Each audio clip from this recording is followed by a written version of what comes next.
presidential system of government, separation of powers is one integral part of that style of democracy. Separation of powers between the three arms of government, the executive, the legislature, and the judiciary.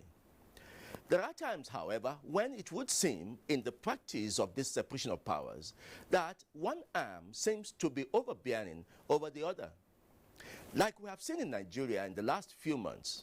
However, it is also pleasant to note that while that has been quickly resolved in the polity, the scale wants to look at the legal lessons we are to learn from how these three arms of government respond to each other and oversee each other. That is our focus on the scale of justice today. Welcome to the program. I am Femi Okeowo.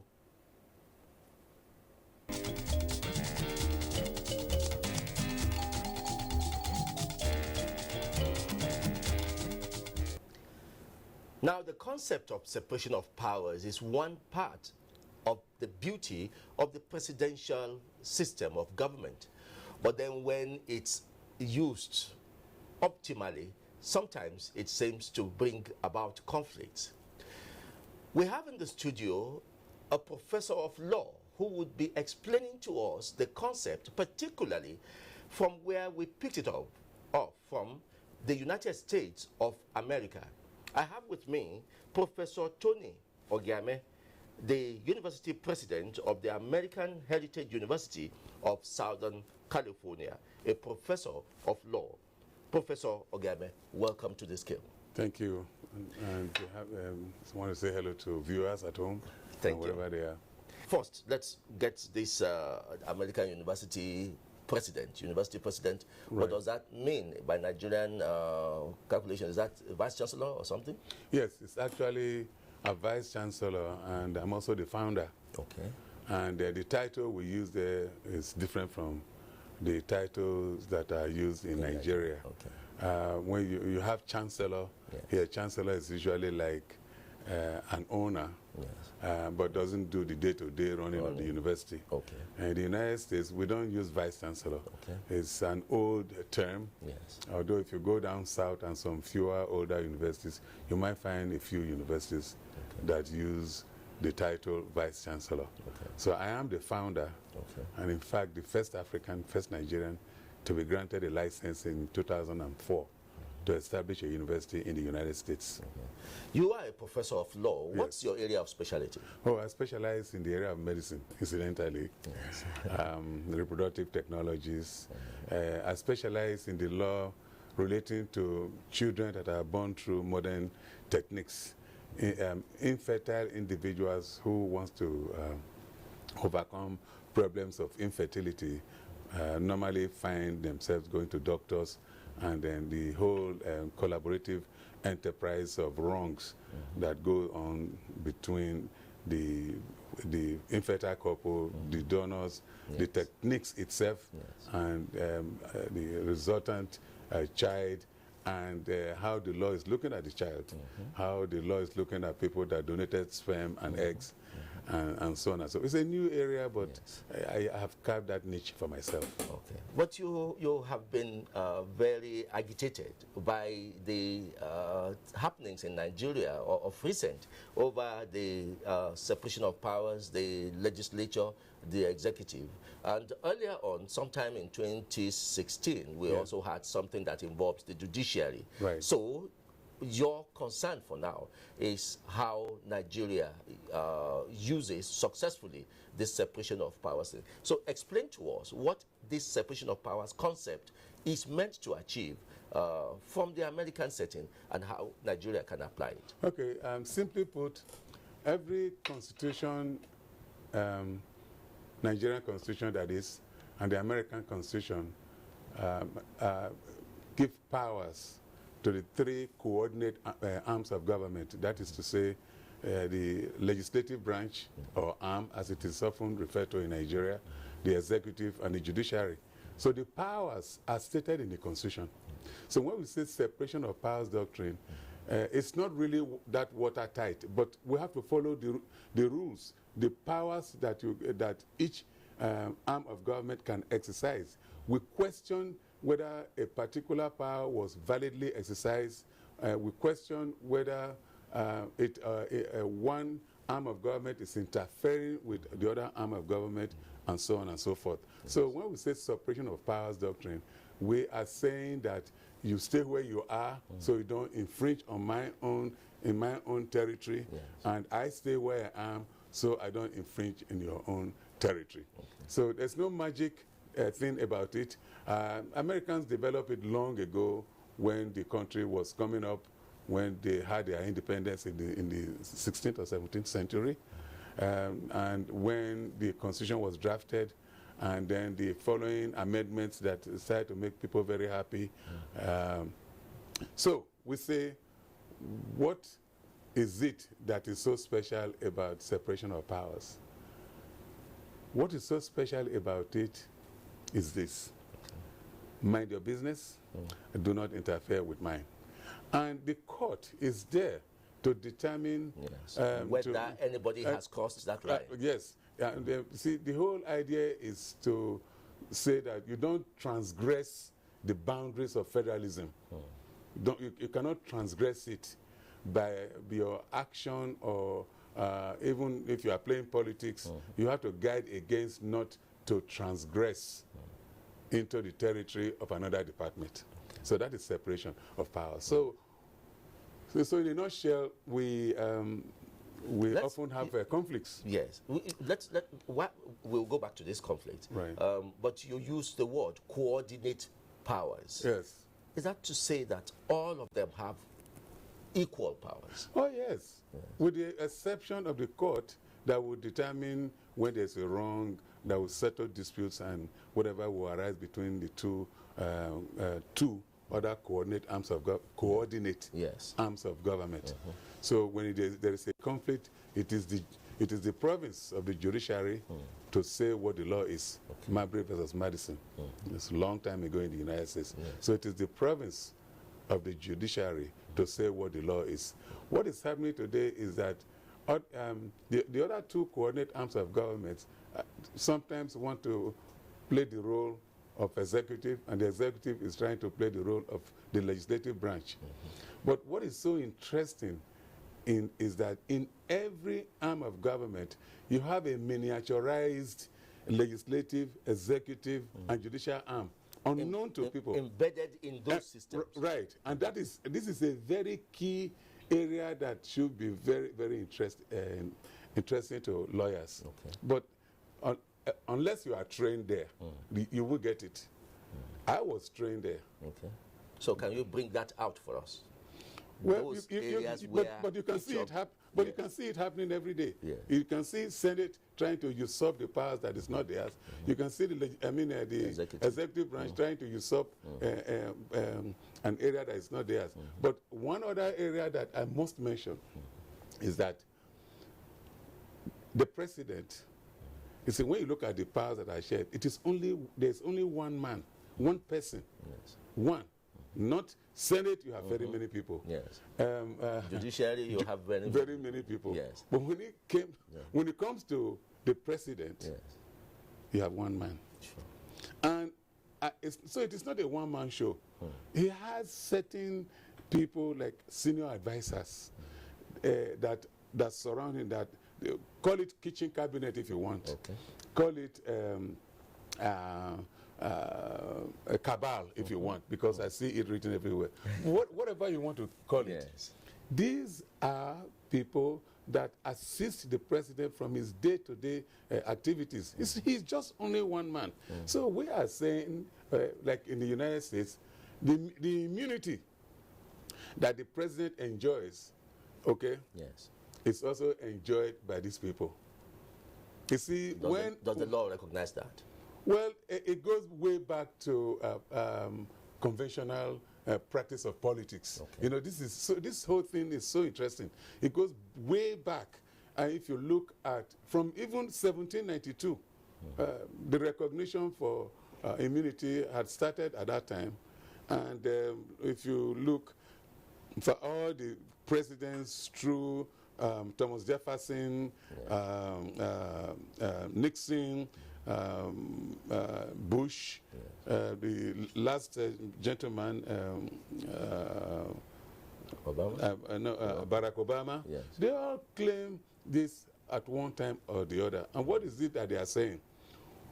They will not allow any of the cabal to disclose certain information.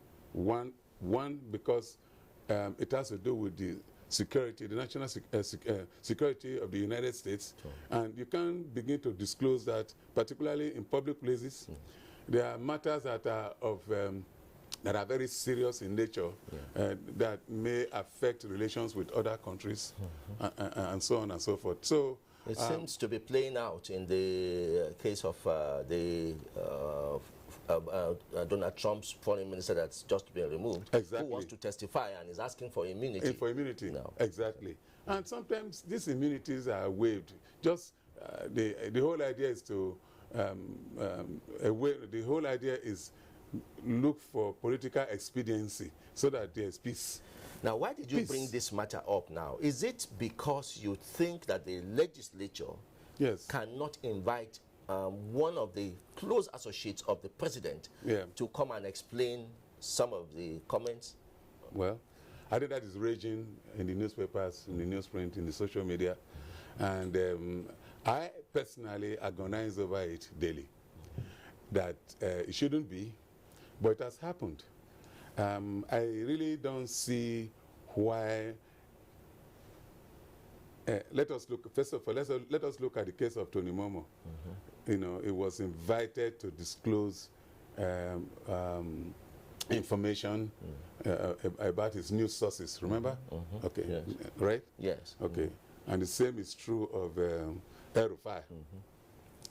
El-Rufai was told to come and explain his, just the same way Professor Sage is being told to. Fine. Yes. Okay, Professor Sage is invited to do what? Invited to come and do what? To come and explain what he meant by irresponsible and childish. Self-explanatory. He made a verbal statement which is protected to say by virtue of Section 39 of the 1999 Constitution as amended. The right to freedom of expression, the right to receive ideas and information without any interference. He has expressed his own personal view regarding clearance of some 27 people from INEC, right? Is that that's okay? And then someone in the National Assembly, or someone in Senate, right? Yes, Senate. Got offended by that. Do you know how many times the president is insulted every day? Do you know how many times Lai Mohammed is insulted every day? I mean, the whole social media talk about these people, and I mean, he should have ignored that and not make a national issue out of it. But now that he has made a national issue out of it, it does not amount to a valid exercise of senatorial power, because that is not the kind of powers that he can, okay, you come to me to tell, or you come to us, or you come to this committee to explain why you said this. That's self-serving. And in law, and I think all lawyers will agree with this, there are two principles of natural justice. The first is hear the other side before you condemn. And in Latin, it is expressed as audi alteram partem. Then the other aspect of it is nemo judex in causa sua.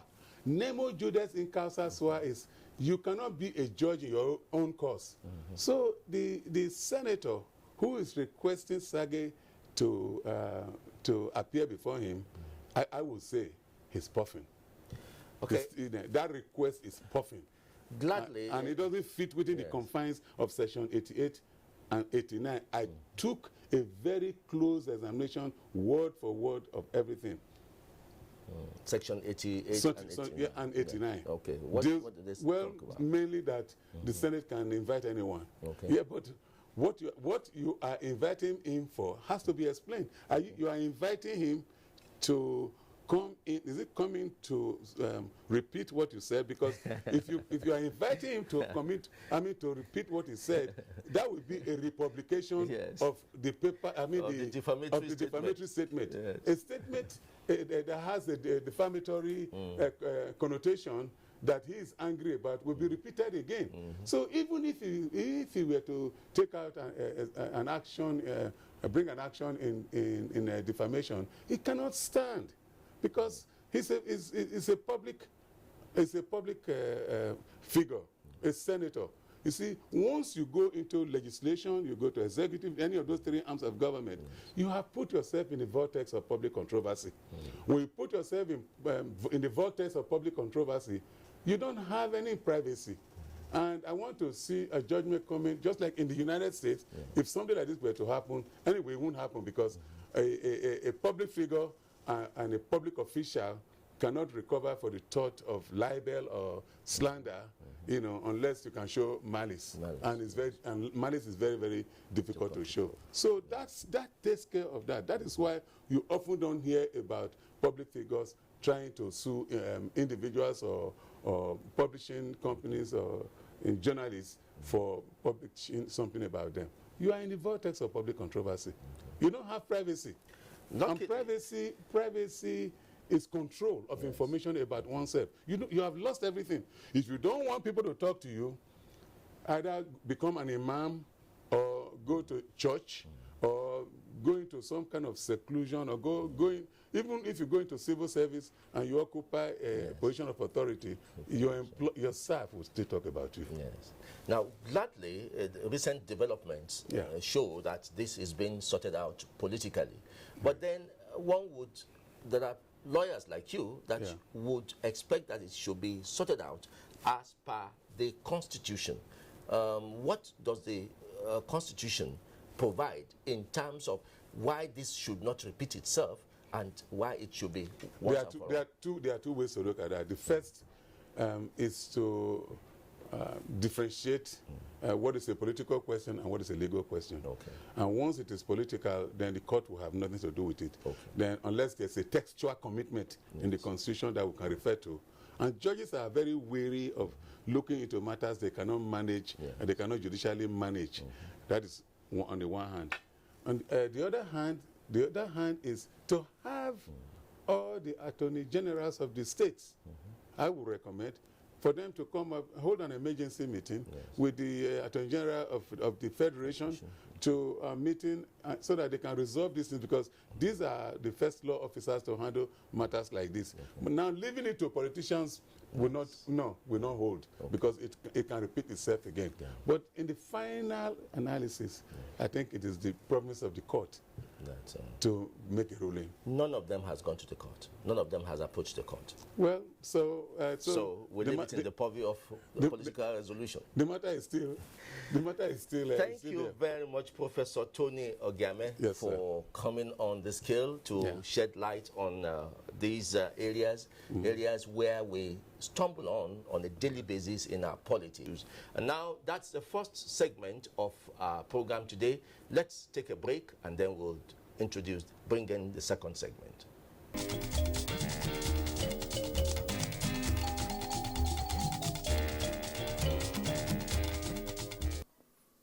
CURE has been in existence since 2007. And within these years, we have been intervening in the areas of providing legal aid for those who are too poor, awaiting trial, and cannot afford legal aid.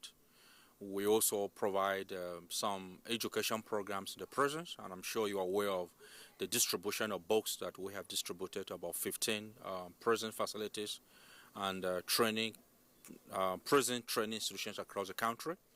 We have also been doing a lot of training for police and then the judiciary. We have been doing that in many parts of the country. We also do a lot of advocacy on the rights and dignity of people in prison, among other things. One area where organizations like yours has not been able to make any impact is in the population in the prisons. How can we go about this? This is an area that, despite our our work in this area, providing legal aid, trying to decongest the prisons, our effort have remained largely achieving less because of the number of people that continue to go into the prisons. So in the situation where you provide legal aid, for example, or even the CJs visit a prison and discharge 20 inmates today, 50 come in tomorrow. This is an area that federal government itself, who owns the prisons and who also owns the institution, and we're talking about the police and the judiciary, needs to come in. The NGOs cannot decongest the Nigerian prisons. It is a government that can decongest the prisons. And this is what our organization has continued to call on the federal government of Nigeria to do. I'm very happy that you talked about the Kirikiri, the Ikoyi prison, for example. Let me give you a statistics of the 5 biggest prisons in Nigeria. Port Harcourt prison was built for 804. And at the moment, it is holding 3,827. 3,394 is awaiting trial. Only 433 are convicted. Ikoyi was built for 800. It is holding 2,315. And 1,977 are awaiting trial. Only 338 are convicted. Owerri prison was built for 548. It is holding 2,300. And 2,140 are awaiting trial. Only 548 are convicted. Kano prison was built for 690. Is holding 1,778. 1,061 are waiting trial. Only 717 are convicted. And finally, Katsina prison was built for only 238 inmates. It is currently holding 1,221 inmates, out of which 1,072 are waiting trial. Just 149 are convicted. And this is the issue of pre-trial detention. Pre-trial detention, pre-trial detention. And it is not just about the number of people in the prison, but it's all the issues that go with it. The issues of abuse of the right of these people who are waiting trial, who by law are not supposed to await trial for more than 48 hours, have awaited trial for 3 years, some for 10 years. This is an issue. You also have issues of, because of that, it has triggered jailbreaks around the country. It has issues of health, because the prisons are over-congested, and that has created a situation where the prisons have become a breeding grounds for illness, for diseases. And those diseases affect the community in which the prisons are located. They affect the inmates. They even affect the prisoners, the prison wardens that work in these prisons. And this affects the families of these prisoners whenever they are released and they go back to their family. You have a publication, a recent publication, which is born out of research. What are the major issues you want to let out to the public from this publication? Yes, thank you very much for asking that question. We conducted a survey for the very first time in the history of this country, so far as I'm aware, a survey on women in prison and babies who are born in prison. This is an area that is not known. We only talk about people, prisoners, but because they are human beings, they are categories. And our goal of going into that research was to shine a torchlight on this category of people who are in prison, namely women and babies who are staying in prison. We found out that the women in prison are even suffering more than the men because of the needs, the unique needs of women. Those needs are not met. One example is area of sanitary pads, for example. In all the prisons, six states that we visited, the report we received was that those sanitary pads are provided to these people by charities. So in a situation where the charities do not provide these things, these women do not have access to these things. Report also has it that the children who are living in the prison with their mothers are fed by the food that is given to their mothers. There's no special provision for these children, except where charities donate something to them. And this is an issue. So what we are trying to let government know is that we should make use of the alternatives to incarceration, especially for women, pregnant women and nursing mothers, who must not necessarily have to go to prison, but who may be punished by other means, at least for the sake of the children. This is an area that we are trying to say that government should do.